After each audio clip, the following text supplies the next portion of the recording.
Hey, what's up YouTube? Donovan the Smartphone Guy here to talk about my very first phone ever from MetroPCS, and it is the LG Aristo. So this is a phone that I have had for about a day and a half, so I want to tell you or share with you my first impressions of not only this phone but also with MetroPCS so far. So I've been a Cricket wireless customer for the last 2 years.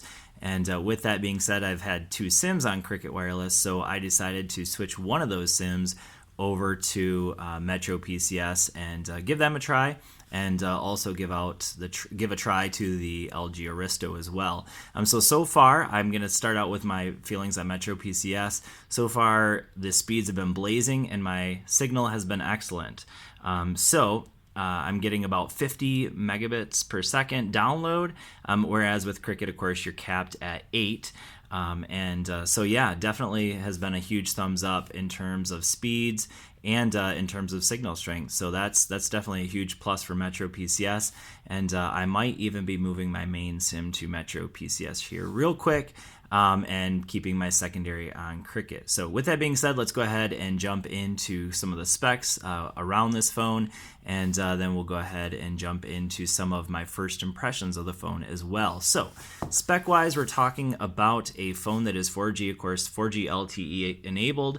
It is running Android 7.0. So this is one of the first phones that you can get out of the box with Android 7.0. In terms of budget phones, there are some flagship phones, of course, that'll be coming with Nougat as well, but this is one of the first budget phones you can get that. So it's running a 5-inch HD display, so that's the 720p IPS display, and we'll talk about that a little bit. 13 megapixel camera on the back and a 5 megapixel camera on the front. We have 16 gigs of onboard storage, but to be honest with you, you get about 10 gigs of actual usable storage, and that's because 6 gigs is taken up by the operating system there. So you got 1.5 gigs of onboard RAM, so that's in terms of your processing power. You got 1.5 gigs of RAM to hold all of those apps in the background, and then we got 1.4 gig quad-core processor. That's the Snapdragon 425, and we'll talk about that in just a little bit as well in terms of processing power. So let's go ahead and talk about the build quality of the phone itself. So we're just going to run around the phone a little bit just to kind of look at what it's like. So of course we got that 5 megapixel camera up front. It does also have your motion detection there as well. On that front there, we have our speaker here. That is not a loudspeaker. The loudspeaker is down here for your music or whatever. On the back, we have the power button, which is kind of interesting. It is not it looks a whole lot like a fingerprint sensor, but it is definitely not a fingerprint sensor. So that's something to keep in mind. We got that flash there, and again, the 13 megapixel camera. We have our volume rocker over here on the left-hand side, so if we can get that into focus, I don't know if we can. On the other side, we got absolutely nothing, but we do have the ability to take off our back cover there.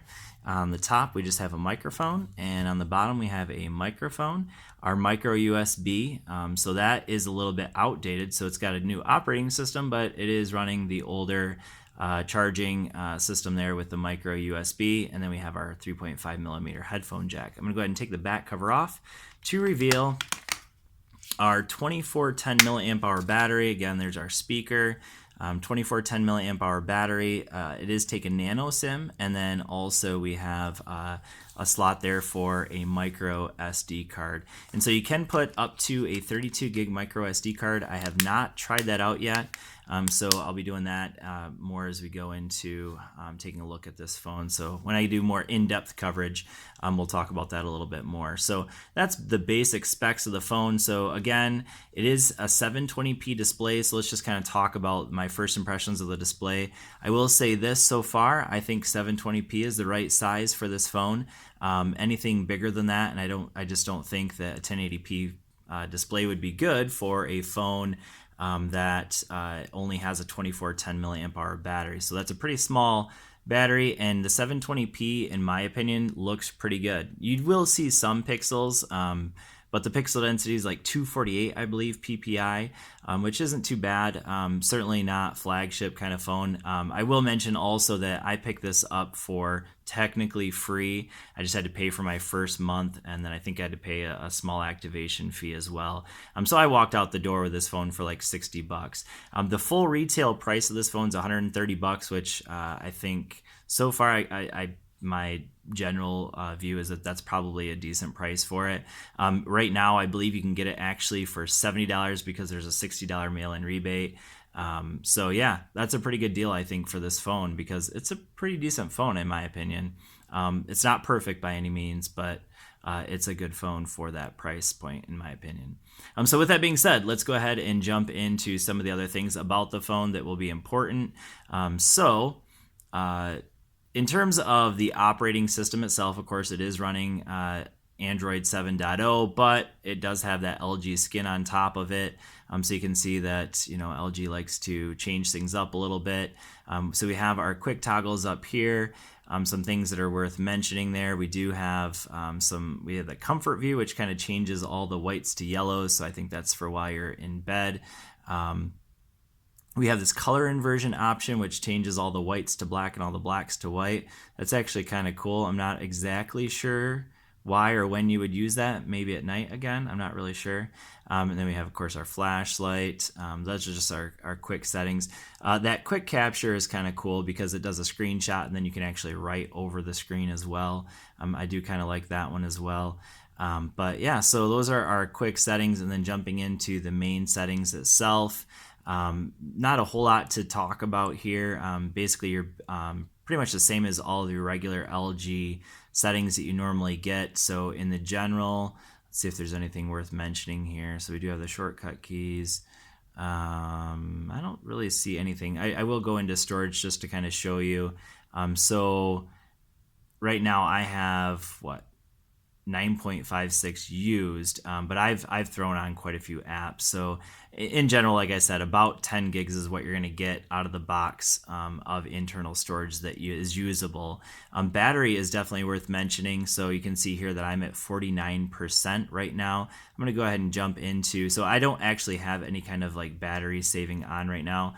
That just turns it on when you get down to 15%, and I'm not there yet. So let's go ahead and jump into battery usage. This is my first full day of using it. And I gotta say the battery so far has been honestly way better than I would have expected.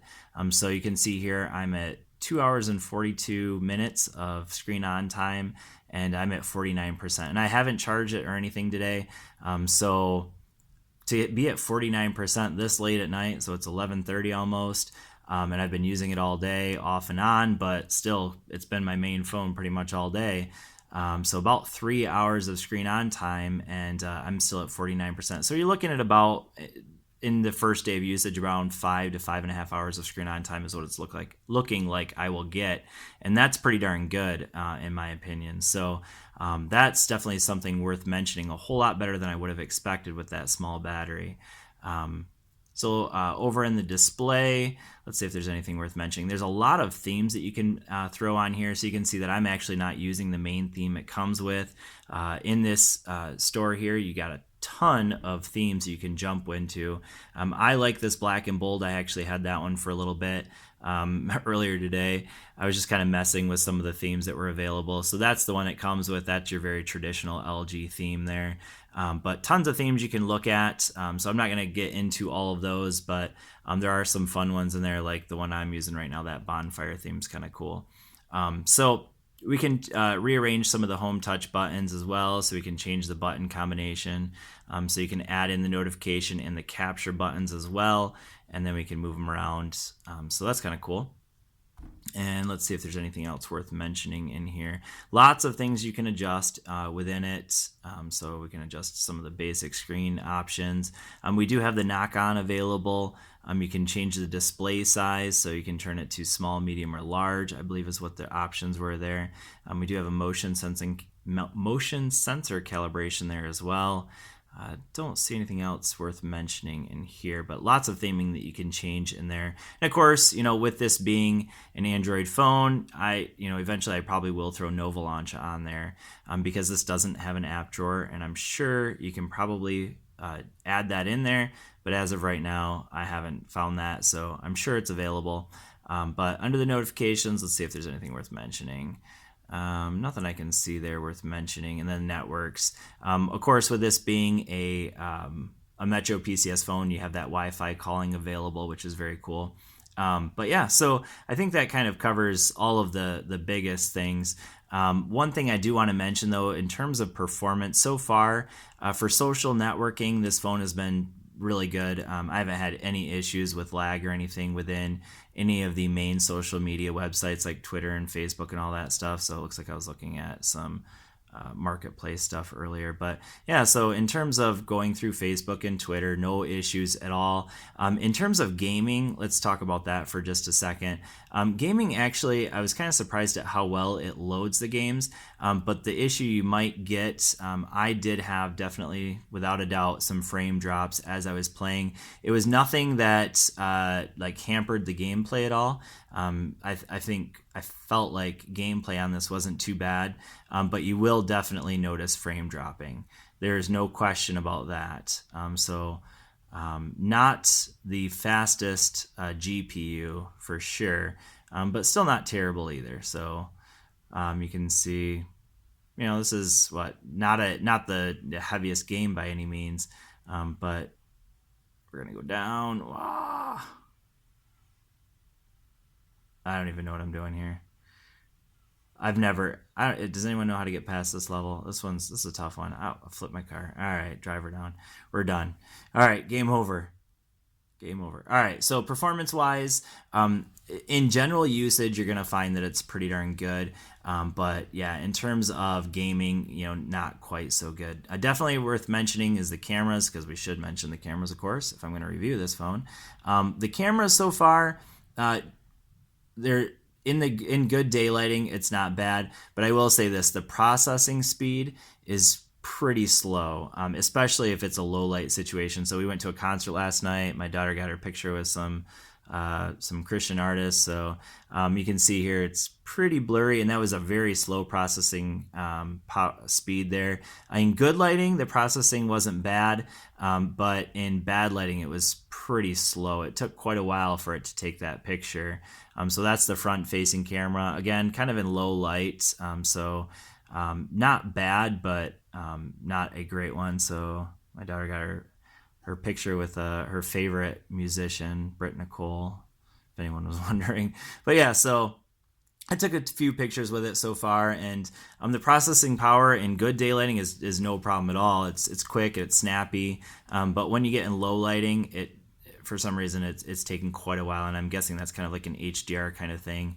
But I will mention also some of the modes that we have available, probably because I should. And let's see here if I remember how to get into those. So we do have, of course, HDR. It does shoot in full HD there, so you can shoot video in 1080p. Let's see here, we got the Say Cheese option as well.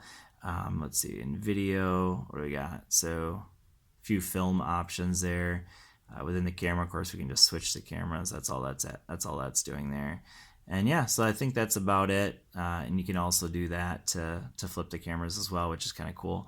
I like that feature. And other things worth mentioning. Let's see here. What am I forgetting here? I'm sure I'm forgetting something. But with that being said, we're going to go ahead and cut this at this point. If you have any questions about the Aristo, I'll hopefully be covering those in future videos, but go ahead and leave those down in the comment section. If there's anything I might have not mentioned that you have questions about, just go ahead and leave those down in the comment section. I'll try to address those questions as they come. But with that, thanks for watching. I will see you all in the next video. It's the LG Aristo for MetroPCS. Peace.